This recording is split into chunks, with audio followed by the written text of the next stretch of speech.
Hello पिलामाने welcome to Mehar classes आमे माने कौन पढ़ुचे आज ना अष्टम श्रेणीर सप्तदश अध्याय तारका और सौरजगत विषय आम आज किसी जानिबा। Stars and the solar system देख ना कौन कही शुक्ल पक्ष राति एक मेघमुक्त निर्मल आकाश को देख आकाश रे चंद्र सहित मालमाल तारा चिकमिक करुथिबे।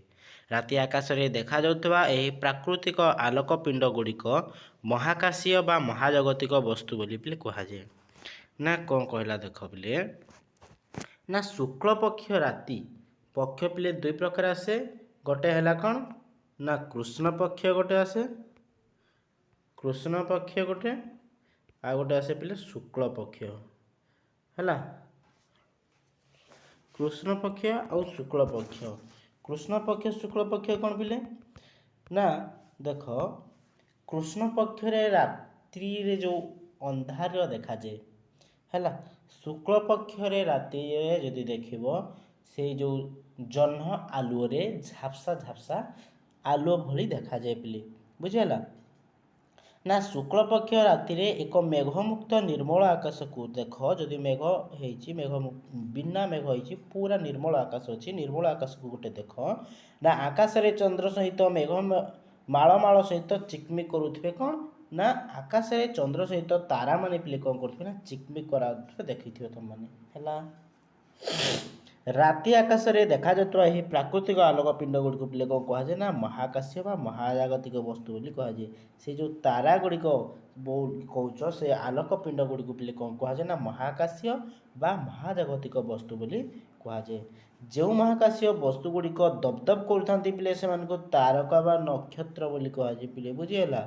देख ना से महाकाश रे जो गुड़िक टिके से बत्ती जलिया भली दब दब दब दब जो तारा गुड़िक करुथांती से मानको कौन कहुए पिले तारा नचेत नक्षत्र बा तारका बोली कहुए पिले बुझीगला। देख नेक्स्ट कौन कही ना एमाने निजे गोटे गोटे आलोकर उत्स जो महाकाशीय वस्तु गुड़िक स्थिर आलोक प्रदान करने भली देखा जाते से ग्रह बा उपग्रह अटंती पिले बुझीगला। जो गुड़िक स्थिर भाव में रही था जो तारा बोली कहूच जो तारा गुड़िक कौन ना महाकाशीय वस्तु गुड़िक महाकाश से स्थिर आलोक स्थिर रही आलोक प्रदान करती है से गुड़िक पिले कौन ना से होचंदी ग्रह किंबा उपग्रह अटंती पिले बुझीगला। एमानकर निजर पिले आलोक नाही ए ग्रह किंबा उपग्रह मानकर एमानकर निजर आलोक नाही निकटवर्ती नक्षत्रर आलोक रे एमाने आलोकित हुवंती पिले बुझीगला। ये जो अछंती ग्रह किंबा उपग्रह एमानकर पिले कौन ना निजर एमानकर आलोक नाही एमानकर निजर आलोक नाही जो पाखरे रही था नक्षत्र गुड़ा जो दबदब कर ना सेमानक आलोक रे माने आलोकित हुए देखा जाती। एतद व्यतीत अन्यान्य महाजागतिक वस्तु मध्य अछंती आम देखिबारे चंद्र होची राति आकाश रे उज्जवलतम महाकाशीय वस्तु पिले बुझीला ना एटा इंपोर्टेंट पिले से कहब कौन ना रात्रि आकाश रे देखा आमे देखिबारे चंद्र होची राति आकाश रे उज्जवलतम प्रथम वस्तु पिले बुझीला।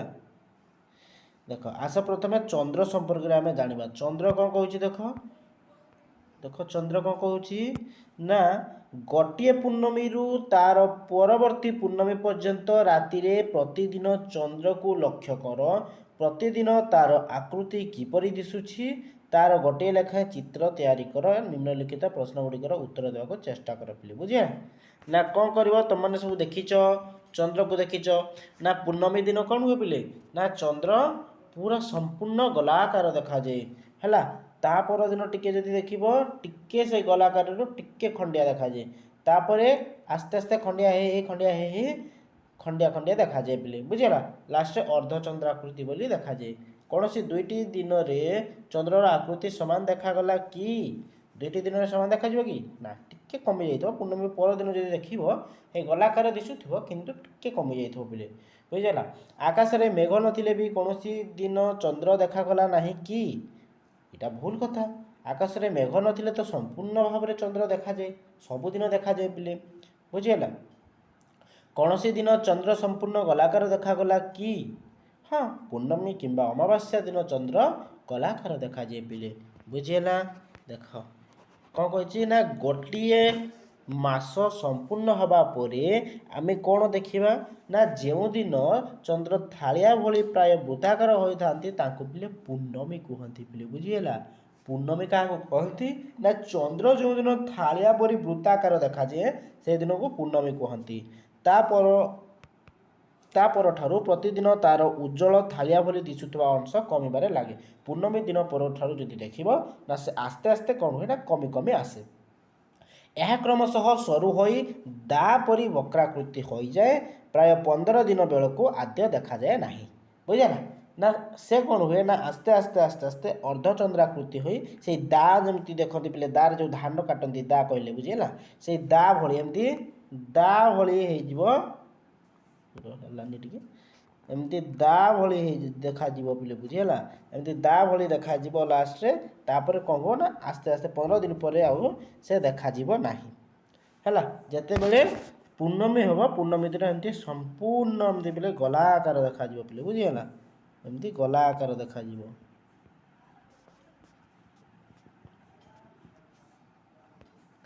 ପୂର୍ଣ୍ଣମୀ ଦିନ ପିଲେ ଏମିତି ଗଲା ଆକାର ଦେଖାଯିବ ଚନ୍ଦ୍ର। ବୁଝିହେଲା ସମ୍ପୂର୍ଣ୍ଣ ଏମିତି ଗଲା ଆକାର ଦେଖାଯିବ। ଦେଖ ନେକ୍ସଟ କ'ଣ କହିଛି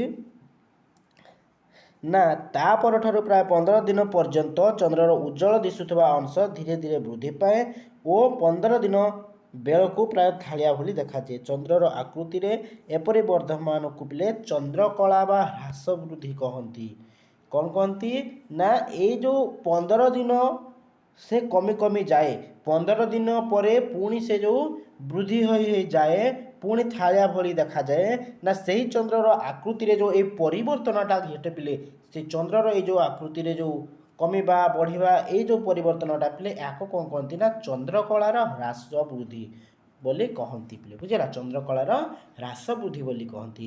ଦେଖ ଗୋଟିଏ ଅମାବାସ୍ୟାରୁ ଏଇଟା ପିଲେ ଇମ୍ପୋର୍ଟାଣ୍ଟ ମନେ ରଖ ନା ଗୋଟିଏ ଅମାବାସ୍ୟାରୁ ଅନ୍ୟ ଅମାବାସ୍ୟା ପର୍ଯ୍ୟନ୍ତ ବା ଗୋଟିଏ ପୂର୍ଣ୍ଣମୀରୁ ଅନ୍ୟ ପୂର୍ଣ୍ଣମୀ ପର୍ଯ୍ୟନ୍ତ ସମୟ କେତେ ନା ପ୍ରାୟ 29 ଦିନ 12 ଘଣ୍ଟା 43 ମିନିଟ୍ 12 ସେକେଣ୍ଡ। ପ୍ରାୟ ଆମେ କହିଲେ କ'ଣ ହେବ ନା 29 ଦିନ 29.53 ଦିନ କହିଲେ ମଧ୍ୟ ଚଳିବ। ହେଲା ଏହି ସମୟକୁ କ'ଣ କୁହାଯାଏ ପିଲେ ନା ଚାନ୍ଦ୍ର ମାସ ବୋଲି କୁହାଯାଏ ପିଲେ। ଚାନ୍ଦ୍ର ମାସ କାହାକୁ କୁହାଯାଏ ନା ଗୋଟିଏ ଅମାବାସ୍ୟାରୁ ଅନ୍ୟ ଅମାବାସ୍ୟା ପର୍ଯ୍ୟନ୍ତ ବା ଗୋଟିଏ ପୂର୍ଣ୍ଣମୀରୁ ଅନ୍ୟ ପୂର୍ଣ୍ଣମୀ ପର୍ଯ୍ୟନ୍ତ ସମୟ ପ୍ରାୟ 29 ଦିନ 12 ଘଣ୍ଟା 43 ମିନିଟ୍ 12 ସେକେଣ୍ଡକୁ ବା ଏହି ସମୟକୁ ଚାନ୍ଦ୍ର ମାସ ବୋଲି କୁହାଯାଏ। ସୂର୍ଯ୍ୟର ଆକର୍ଷଣ ଓ ଚନ୍ଦ୍ରର ଅବସ୍ଥାନ ନେଇ ଏ ସମୟ 10-12 ଘଣ୍ଟା କମ୍ ବା ବେଶୀ ହୋଇପାରେ ପିଲେ। ବୁଝିହେଲା। ଦେଖ ଏବେ ଆମ ମନକୁ ପ୍ରଶ୍ନ ଆସିପାରେ ନା କ'ଣ ନା ଚନ୍ଦ୍ରକଳାର ହ୍ରାସ ବୃଦ୍ଧି କାହିଁକି ହୁଏ। ଏହାର ଉତ୍ତର ପାଇବା ପାଇଁ ଆମର ପ୍ରଥମେ ଜାଣିବା ଆବଶ୍ୟକ ଯେ ଚନ୍ଦ୍ରର ନିଜର ବି ଆଲୋକ ନାହିଁ। ହେଲା ଚନ୍ଦ୍ରର ନିଜର ଆଲୋକ ନାହିଁ ସେ ଗୋଟେ କ'ଣ ନା ସେ ଗୋଟେ ଉପଗ୍ରହ ବୋଲି। ବୁଝିହେଲା। ଏହା ସୂର୍ଯ୍ୟର ଆଲୋକରେ ଆଲୋକିତ ହୁଏ। ସୂର୍ଯ୍ୟାଲୋକ ଚନ୍ଦ୍ର ଉପରେ ଯେତିକି ଅଂଶରେ ପଡ଼େ ଆମ ପର୍ଯ୍ୟନ୍ତ ପ୍ରତିଫଳିତ ହୋଇ ଆସେ ତାର ଆମେ ସେତିକି ଅଂଶ ହିଁ ଦେଖିଥାଉ। ଏଇ ଯେଉଁ ଚିତ୍ର ଦେଇଛି ପିଲେ ଦେଖ ଚିତ୍ରରେ ବୁଝିପାରିବ ନା ସୂର୍ଯ୍ୟର ଯେତେ ଅଂଶ ପିଲେ ପଡ଼େ ଯେତିକି ଅଂଶ ପଡ଼େ ତାକୁ କ'ଣ କୁହାଯାଉଛି ଆମେ ଦିନ କହିବା। ଯେଉଁ ଅଂଶରେ ପଡ଼ିବନି ସେ ପୃଥିବୀର ସେ ଯେଉଁ ରାତ୍ରି ଭଳି ଯେଉଁଟା ଯେଉଁ ସାହାଯ୍ୟ ନୁହେଁ। ହେଲା ଦେଖ ଯେଉଁ ସ୍ଥାନରେ ସୂର୍ଯ୍ୟ ଉଦୟ ଯିବ ସେ ସ୍ଥାନରେ ଚନ୍ଦ୍ର ପ୍ରାୟତଃ ଏତେ ଦେଖାଯାଏନି। ଦେଖାଗଲେ ବି କ'ଣ ନା ଝାପ୍ସା ଦେଖାଯାଏ କିନ୍ତୁ ଚନ୍ଦ୍ରର କିଛି ଏମିତି ବର୍ଦ୍ଧିତ ମାନ ନଥାଏ ବା ଚନ୍ଦ୍ରର କିଛି ଏମିତି ଆକର୍ଷଣୀୟ କିମ୍ବା ତାର ଆଲୋକ ସେଠାରେ ଆମେ ଦେଖିବାକୁ ପାଇବା ନାହିଁ କିନ୍ତୁ ରାତ୍ରି ସମୟରେ ଆମେ ଦେଖିପାରିବା।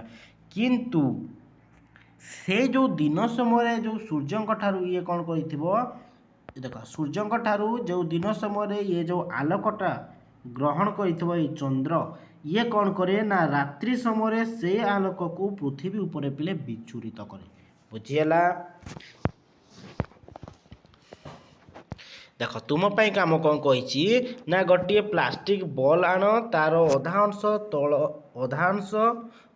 ଓ ଅଧା ଅଂଶ କଳା ରଙ୍ଗ କରିଦିଅ। ପଡ଼ିଆକୁ ଯାଇ ପ୍ରାୟ 2 ମିଟର ବ୍ୟାସାର୍ଦ୍ଧର ଗୋଟିଏ ବୃତ୍ତ ଟାଣ ତାକୁ 8 ସମାନ ଭାଗରେ ବିଭକ୍ତ କର ଓ ଚିହ୍ନ ଦିଅ। ତୁମେ ବୃତ୍ତର କେନ୍ଦ୍ରରେ ଠିଆ ହୁଅ। ତୁମ ସାଙ୍ଗକୁ ପୂର୍ବରୁ ଚିହ୍ନିତ ଅଂଶମାନଙ୍କ ଉପରେ ଠିଆ ହୋଇ ବଲ୍ଟିକୁ ଧରିବାକୁ କୁହ। ଚିତ୍ର 17.2ରେ ଦେଖାଯିବା ପରି ଓ ବଲ୍ଟିର ଧଳା ଅଂଶକ ସୂର୍ଯ୍ୟଙ୍କ ଆଡ଼କୁ ରଖି ଓ କଳା ଅଂଶ ସୀମାରେଖା ଭୂଲମ୍ବ ଭାବରେ ଧରି ତୁମକୁ ଦେଖାଉ। ପ୍ରତ୍ୟେକ ଚିହ୍ନିତ ସ୍ଥାନରେ ତୁମକୁ ଧଳା ଅଂଶତକ ଯେତିକି ଆକୃତିର ଦେଖାଯାଉଛି ତାର ଗୋଟିଏ ଲେଖାଏଁ ଚିତ୍ର ବେଲେ ଅଙ୍କନ କରିକି ତୁମମାନେ ବୁଝିପାରିବ। ବୁଝିହେଲା? ଦେଖ ନେକ୍ସଟ କ'ଣ କହିଛି ଏ ଦେଖ ପିଲେ ଇଏ ହେଉଛି ଚନ୍ଦ୍ରକଳାର ହ୍ରାସ ବୃଦ୍ଧିର ଚିତ୍ର ପିଲେ। ବୁଝିହେଲା? ଚନ୍ଦ୍ରକଳାର ହ୍ରାସ ବୃଦ୍ଧିର ଇଏ ଚିତ୍ର ଇଏ ବେଳେବେଳେ ଏକ୍ଜାମରେ ପକାଇ ଇଏ ଇମ୍ପୋର୍ଟାଣ୍ଟ। ଦେଖ ଦ୍ୱିତୀୟତଃ ଆମର ଜାଣିବା ଦରକାର ଯେ ଚନ୍ଦ୍ର ପୃଥିବୀ ଚାରିପଟେ ପରିକ୍ରମଣ କରେ ଏବଂ ପୃଥିବୀ ତାର ପରିକ୍ରମଣରତ ଚନ୍ଦ୍ର ସହିତ ସୂର୍ଯ୍ୟ ଚାରିପଟେ ପରିକ୍ରମଣ କରେ। ଏବେ କହିପାରିବ କି ସୂର୍ଯ୍ୟ ଚନ୍ଦ୍ର ଓ ପୃଥିବୀର କେଉଁ ଆପେକ୍ଷିକ ଅବସ୍ଥାନ ପାଇଁ ପୂର୍ଣ୍ଣମୀ ଏବଂ କେଉଁ ଆପେକ୍ଷିକ ଅବସ୍ଥାନ ପାଇଁ ଅମାବାସ୍ୟା ହୁଏ? ନା ଦେଖ ପିଲେ କ'ଣ କହିଛି ଲକ୍ଷ୍ୟ କର ଯେ ଘୁରୁଥିବା ଅବସ୍ଥାରେ ପ୍ରାୟ ଏକ ସରଳ ରେଖାରେ ଚନ୍ଦ୍ର ଓ ସୂର୍ଯ୍ୟର ଅବସ୍ଥାନ ମଝିରେ ପୃଥିବୀ ରହିଲେ ଏହାର ରାତି ହୋଇଥିବା ଅଂଶକୁ ଚନ୍ଦ୍ରଗୋଲାକାର ଥାଳି ପରି ଦେଖାଯାଏ। ଆମେ ପୂର୍ଣ୍ଣମୀ ଜହ୍ନ ବୋଲି ପିଲେ ତାକୁ କହୁ। ପୂର୍ଣ୍ଣମୀ ଜହ୍ନ ବୋଲି କହୁ ତାକୁ ପିଲେ। ବୁଝିହେଲା? ନା ଅନ୍ୟ ପକ୍ଷରେ ପ୍ରାୟ ଏକ ସରଳ ରେଖାରେ ପୃଥିବୀ ଓ ସୂର୍ଯ୍ୟର ଅବସ୍ଥାନ ମଧ୍ୟରେ ଚନ୍ଦ୍ର ରହିଲେ ପୃଥିବୀର ରାତି ହୋଇଥିବା ଅଂଶରେ ଆକାଶରେ ଦେଖାଯାଏ ନାହିଁ। ସେତେବେଳେ କ'ଣ ହୁଏ ନା ସେତେବେଳେ ପୃଥିବୀର ଦିନ ହୋଇଥିବା ଅଂଶ ଆକାଶରେ ହିଁ ଏହା ରହିଯାଏ। ସେ ଦିନଟିକୁ ଅମାବାସ୍ୟା କୁହାଯାଏ ପିଲେ। ବୁଝିହେଲା? ପୂର୍ଣ୍ଣିମା ଆଉ ଅମାବାସ୍ୟା ମଧ୍ୟରେ ପାର୍ଥକ୍ୟ ପିଲେ ବୁଝିପାରିଲ? ଚାଲ ନେକ୍ସଟ ପଢ଼ିବା। ନା ପରିକ୍ରମଣରତ କ'ଣ? ନା ପରିକ୍ରମଣରତ ଚନ୍ଦ୍ରର ଗୋଟିଏ ପୂର୍ଣ୍ଣମୀରୁ ଆଉ ଗୋଟିଏ ପୂର୍ଣ୍ଣମୀ ପର୍ଯ୍ୟନ୍ତ ବା ଗୋଟିଏ ଅମାବାସ୍ୟାରୁ ଆଉ ଗୋଟିଏ ଅମାବାସ୍ୟା ପର୍ଯ୍ୟନ୍ତ ଯେତିକି ଅଂଶରେ ସୂର୍ଯ୍ୟଲୋକ ପଡ଼ି ପ୍ରତିଫଳିତ ହୋଇ ପୃଥିବୀର ରାତି ଆକାଶରେ ଦେଖାଯାଏ ଆମେ ତାକୁ ସେହି ଆକାରରେ ଦେଖୁ ପିଲେ। ବୁଝିହେଲା? ନା ଅମାବାସ୍ୟା ଠାରୁ ପୂର୍ଣ୍ଣମୀ ପର୍ଯ୍ୟନ୍ତ ଏହି ଆଲୋକିତ ଅଂଶ କ୍ରମଶଃ ବୃଦ୍ଧିପ୍ରାପ୍ତ ହୁଏ ଏବଂ ପୂର୍ଣ୍ଣିମା ଠାରୁ ଅମାବାସ୍ୟା ପର୍ଯ୍ୟନ୍ତ ଏହି ଆଲୋକିତ ଅଂଶକୁ କ୍ରମଶଃ କ୍ଷୟ ହୁଏ।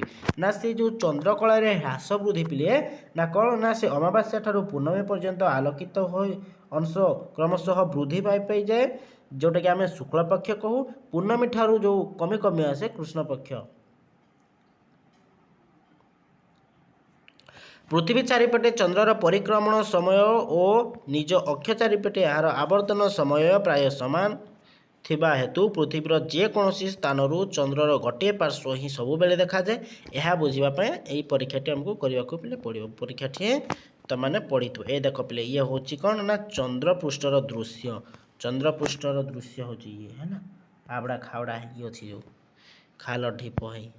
ବୁଝିଲା? ତ ଆମେ ନେକ୍ସଟ କ୍ଲାସ୍ରେ ପଢ଼ିବା ନା ନକ୍ଷତ୍ର ବା ତାରକା ବିଷୟରେ ଆମେ ପିଲେ ନେକ୍ସଟ କ୍ଲାସ୍ରେ ପଢ଼ିବା। ବୁଝିହେଲା? ଠିକ୍ ଅଛି।